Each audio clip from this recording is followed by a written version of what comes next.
Okay, so this afternoon we've come out for a little walk using our exercise time to come and have a look in the hedgerows that are close to where we live as to some of the wild food that is growing this time of year that we can make things out of in the kitchen when we get home. So we've had quite a lot of foraged food this week. We've been picking different things and taking them home and using them and preserving them to use a bit further down the line. So we're quite lucky because this is on our doorstep. I appreciate that not everybody's perhaps got access to these sorts of things. So some of the things that we've collected today is, let's show this one, wild garlic. So as you can see, there's wild garlic growing all the way around where I am right here. You can tell wild garlic is wild garlic. Leaves look like that. If you were to go like this and smell it, it smells really strongly of garlic. So you're using different senses to try and identify what it is you've found. If you're not sure what it is you found, then we always advise not to pick it. And you can use guides and things. There's loads of things online that can help you, or physical guides and books. So this one I find quite useful. I've got quite a few of these. Field Study Council guides, and they are great. They do all sorts of different ones. I've got ones at home on trees, plants, mammals, all sorts of things. Anyway, this one gives you an idea of some of the things that you can find that you can forage for. So yeah, so wild garlic. You can mistake things for other things, and I was hoping to be able to find some lords and ladies to be able to show you how easily, if you're just randomly grabbing things and you're not checking each leaf, how easily you can pick up the wrong thing and put it in your basket.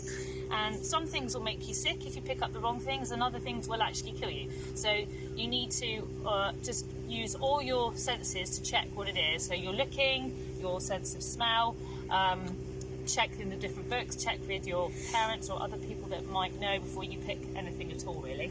But there isn't, unfortunately, any lords and ladies here, so we can't do a comparison. But I'm hoping as we carry on walking, I'll be able to find one, and then we can look at how the young lords and ladies, our immaculatum, look really similar to the wild garlic.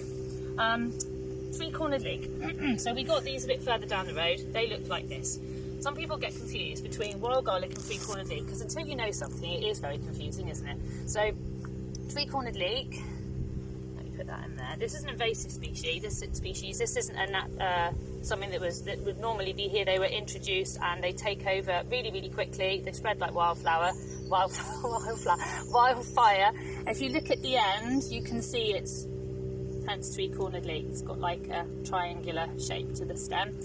The flowers of three-cornered leek, I'll open this up, you can see.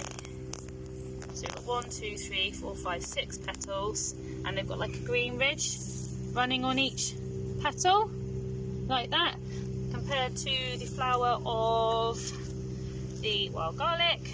This one is just starting to come out. Most of the garlic is still in bud. So they've got 1, 2, 3, 4, 5, 6, but no green stripe running on those ones there. Wild garlic flowers are absolutely delicious, as are three-cornered leek actually, in tempura batter, yum yum. They're also really good before they come out. If you can get them in the bud stage, you can pickle them. So we picked some of the buds, and I've got a few more at home that I foraged the other day, and I'll put them all together and I'll pickle them all probably this evening. Some forage food you need to do something with immediately, and some can be left a couple of days. So the garlic, I probably won't do anything with this till tomorrow and it'll be fine, but I won't leave it any longer than a few days. If you're picking something like dandelions, you need to use them on the day. If you're going to make like dandelion marmalade or things like that, you need to use them on the day, because they definitely do go funny rather quickly and they close up, and you need them open really if you're going to be doing stuff with them. So other things that I've got for my soup later, we're going to put in the wild garlic.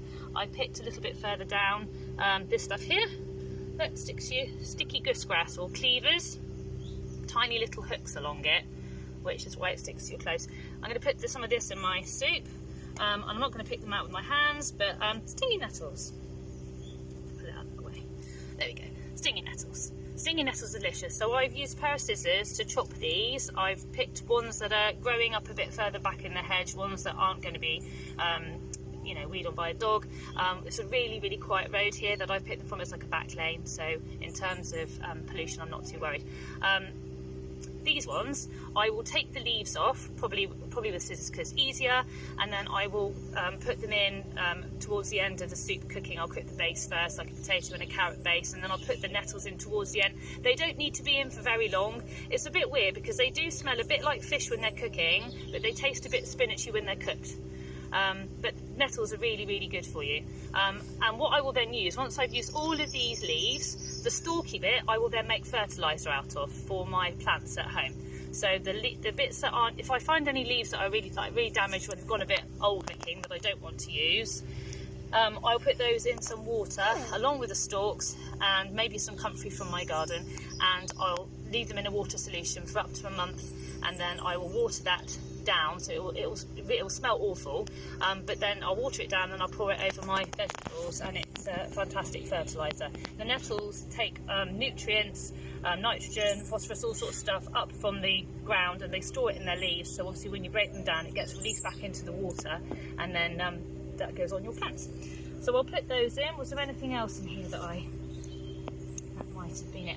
We did see lots of other things like navel pennywort and things like that when we were walking, but I don't need to use any of those today, so I'm not going to pick something if I'm not going to use it either today or tomorrow, because this is on the doorstep, so we can always come and get it another day, and you should only ever really pick what you're going to make immediate use of or in the next couple of days, because it's just wasteful otherwise, isn't it? So all these bits and pieces we're going to take home with us in our basket, and we're going to make a soup, and I might show you the finished product later. Alright, bye!